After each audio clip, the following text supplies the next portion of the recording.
Christian Iannucci, what's up, man? So, how do I say Iannucci? Iannucci. Iannucci. Like the old country, Iannucci.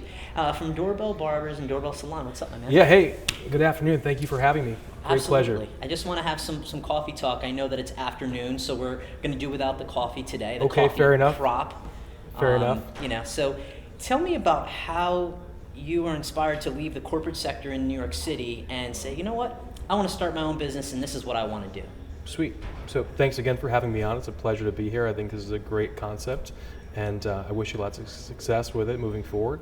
We launched Doorbell Barbers back in July of this year. It's an on-demand men's grooming service. Essentially, we bring haircuts to you is the idea. So it's haircuts where you want, when you want. You can think of it as like Uber for men's haircuts. So you book an appointment, you jump onto our website or an app, you pick your products, your styles, your music playlist, your beverage, and we send a barber to you in 60 minutes. Tell me about, so with Doorbell Barbers, I think one of the things that I've noticed with you, and I've been to your website, and it looks amazing, by the way. Thank you. And I would highly recommend, because what I like is that your price points are right along the lines of getting a fine haircut at any men's salon. You're a little bit more than barbers, but as you should be. Someone's Sure. coming to your home. And there are also these little amenities that we'll discuss along the way. But what I like about your business is that it's haircuts when you want them, where you want them. So it's the convenience factor. And for me, being an entrepreneur, being a realtor, along the way, for me, time, I never know how my day is going to turn out. I'm right now currently working with a lot of buyers, and in that, deals sometimes I might have to be off going to look at new properties. Sure. Maybe a deal fell through and I need to have a backup property in place for my client to look at. So for me, that convenience factor is top of mind for me doing that. So I think at the end of the day, if I can go onto a site, book, and know that somebody's coming out to me within the hour, Sure. That's powerful. And so again, it goes to you. I think for us, time is the main value proposition we sell to our clients kind of subconsciously. We don't have it on the forefront of our marketing, but I would say time, even when you're selling helicopters, you're selling time savings. So in a way, I've kind of parlayed that into something very simple, something very blue collar, but also very much luxury.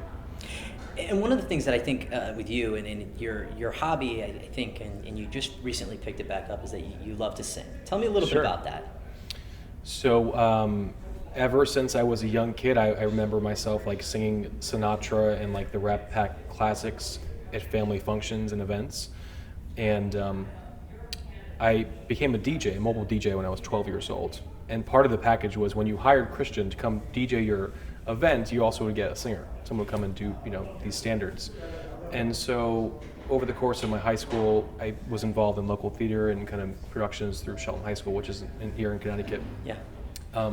Just was passionate about performing, and I think at a very young level, I was able to develop this kind of inner confidence based on public speaking and performing and getting out in front of crowds. And so, what we do every day is we're in conversation with people and we're communicating, but I think it all plays into this place of having very low inhibitions about putting yourself in front of people and pitching. And so I think, sales, acting, running a business, there's all some piece of showmanship, salesmanship, performing, all interrelated. Tell me the feedback. One of the things you were like, wow, I didn't think about that, and we had a customer point it, and you almost called that customer, you called that client, and you said, thank you for letting me know, because that's something that I might have overlooked, that little change that you implemented was such a big change within your organization. Was there one that just comes to mind? So every day on the job, we are learning new information from our clients, and ultimately, it hasn't been necessarily my vision that's kind of led this company, it's been the customers. So we've been in evolution over the course of the last year and a half, and it's because of the customers' input and feedback that we've been able to refine and retweak the services. Everything from the capes we use, the cloths, time efficiencies. We first had the booking process was much longer. We decided to cut it down to only the essential information.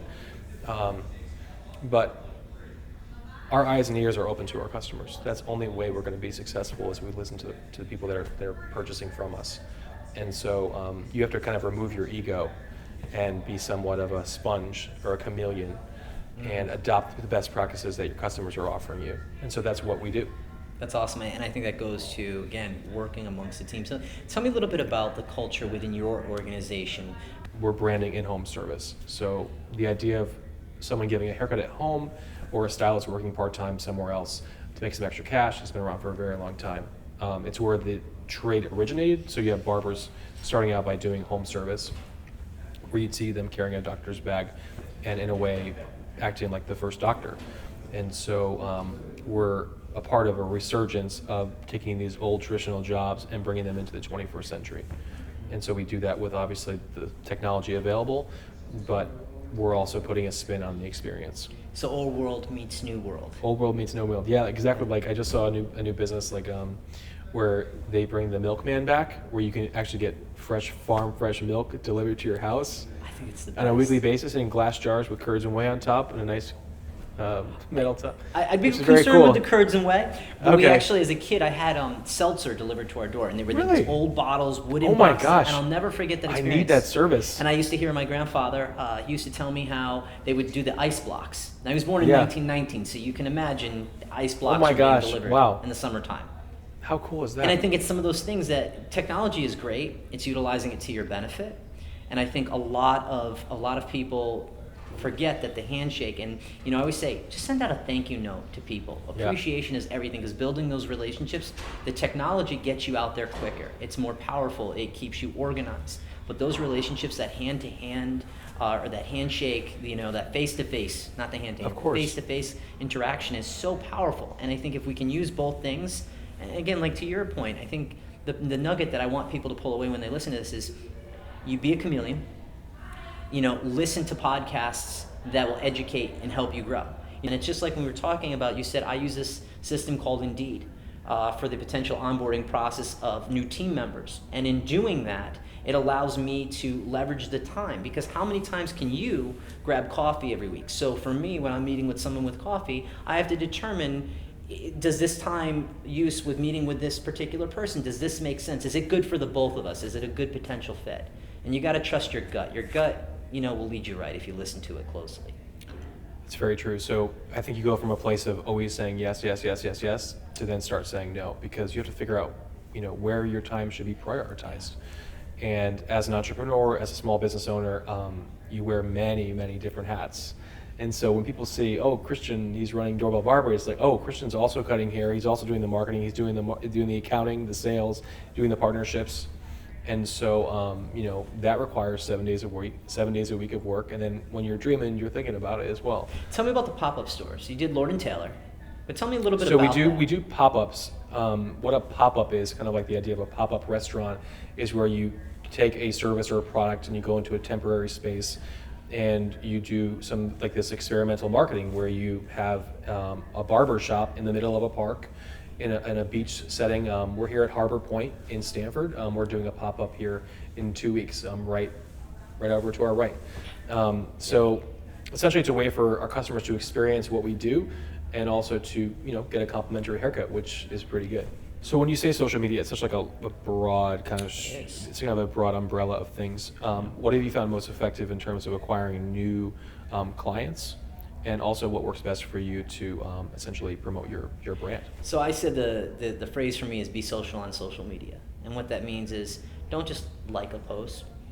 Shoot somebody a message and say, I really like that you posted that. It was a motivating, inspirational. I needed to see that at this point in the day. I call motivational, inspirational posts, it's like pick-me-ups. I like to see that. It brings a feeling out in you that sometimes you need, because the days get long and you lose focus. And sometimes I like to step away from my work for a minute and come back refreshed.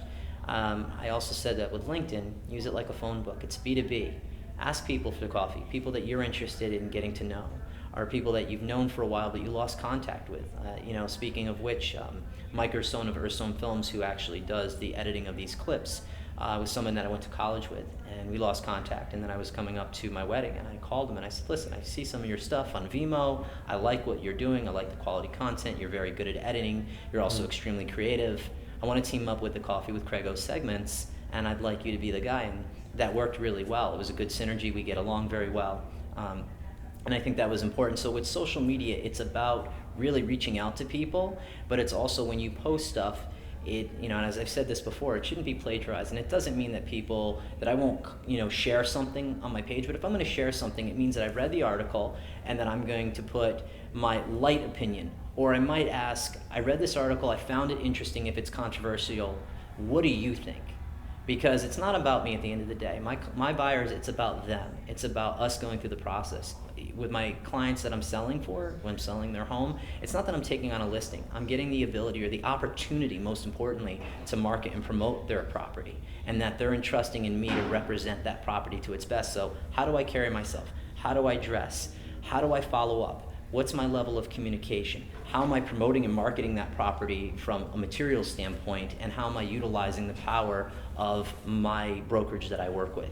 So this year for Doorbell Barber and Doorbell Salon, where is this guy taking this company with his Yeah, so team? we've been on a rocket ship last year, honestly. So we've just completed our 2,000th customer in 1 year for a small local business, and especially for an online barber shop and salon. It's a lot of people. So we're going to continue to, retain those relationships. And for this summer, we have a lot of events coming up. So we're partnering with the Art of Shave here in Stanford. A lot of our products we use on our customers will be coming from the Art of Shave starting in June. We're partnering with Mitchell's. It's a high-end men's and women's apparel store in Westport. Yeah, of course. Greenwich, yep. And Richard's in Westport, actually. Yep, Same correct. family. And we're going to be at Lord & Taylor every Friday from 3 to 5 p.m. We have a lot of weddings coming up this year, so if you're a groomsman or a groom looking to get married, we do on-site traditional straight razor shaves and haircuts. We bring in bourbon, cigars, classic Sinatra. Everybody's dressed in full tuxedos. We're providing service for you on your wedding day. Can I assume that the cigars are complimentary of the Connecticut Cigar Company? They absolutely are. You're absolutely right. That's Love correct. it. How That's did correct. I know that one? That's Awesome. correct. So, when we like to form partnerships with people that are local in the area. And so whether it's the Art of Shave here in Stanford or a cigar provider or, even people that are selling products that could benefit our customers, we like to refer them. Christian, I want to say thank you for talking to me today about your business of Doorbell Barber and Doorbell Salon. I'm wishing you nothing but the best of health and success. Oh, thank you very much, man. I appreciate that. Continuing to network. So, you're looking a little.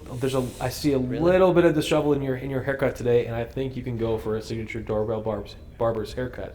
Okay. At the moment. So we're going to set you up. We're going to take care of you. We have a setup right here in this space. We're going to do a haircut for you momentarily. All right, awesome. Thank you. Nice. Man. Thank you.